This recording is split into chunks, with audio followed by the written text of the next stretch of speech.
Kisah seorang pastor masuk Islam setelah gagal membakar Al-Quran. Pukulan telak buat umat Kristen. Bagaimana tidak, sejumlah pendeta, pastor, uskup agung, artis, ilmuwan, biarawati, dan banyak lagi yang tidak bisa kita sebutkan satu-satu. Mereka yang masuk Islam atas dasar pemikiran mereka yang cerdas. Seperti kisah seorang pendeta yang gagal membakar Al-Quran, justru malah sebaliknya. Malah dia yang terbakar. Inilah kisahnya yang kami kutip dari Mansur Al-Iwaji dalam bukunya Ajaib Al-Qasas, mengutip berita harian umum Tartim yang terbit di Nigeria. Kisahnya masuk Islam ketika dia membakar Al-Quran. Ketika itu dia memegang sebuah mushaf dan menghadap jemaat. Ia kemudian melemparkan mushaf itu ke lantai dan menyiramnya dengan bensin. Orang-orang memperhatikannya dengan serius. Saat Wolfros menyalakan korek api, namun di luar dugaannya, justru tangannya lah yang tersulut api dari korek itu. Tangannya pun terbakar, sedangkan mushaf tidak jadi dibakar. Tersentuh api pun tidak sama sekali. Ya, dia adalah pastor Wilberforce. Dia adalah seorang pemuka gereja di Angola.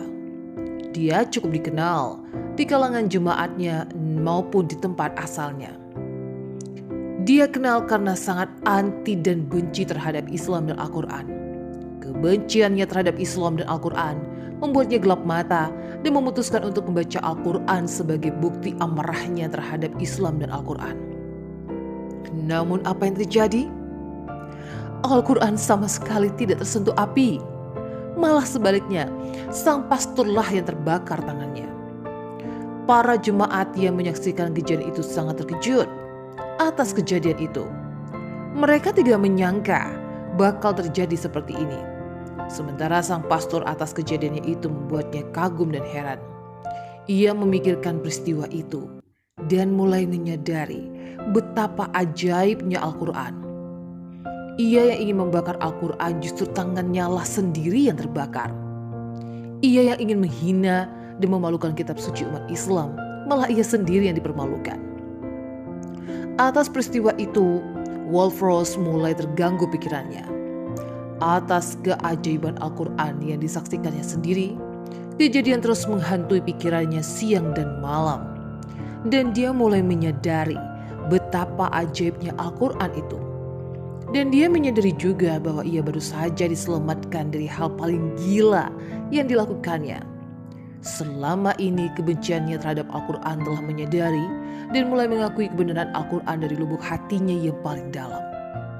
Wolfros pun kemudian mengikrarkan diri masuk Islam dan mengucapkan 2 kalimat syahadat. Beritanya masuk Islam tersebar luas, lingkungannya gempar. Bagaimana tidak? Ia dulunya seorang pembenci, kini menjadi pengikutnya dan mengakui kebenaran Al-Quran. Dan dia sendiri mengakui bahwa Al-Quran sebagai wahyu ilahi dan kitab suci. Tak lama setelah masuk Islam, pemimpin gereja Angola Yakob Musa juga menyatakan masuk Islam. Islaman keduanya diikuti oleh masuk Islam sekitar 200 orang lainnya. Subhanallah. Selain memimpin gereja, Yakob Musa adalah sekretaris jenderal lembaga misionaris di Angola. Ia mengaku jabatan itu kurang lebih selama 22 tahun. Begitu masuk Islam, ia kemudian mengundurkan diri dari jabatan tersebut.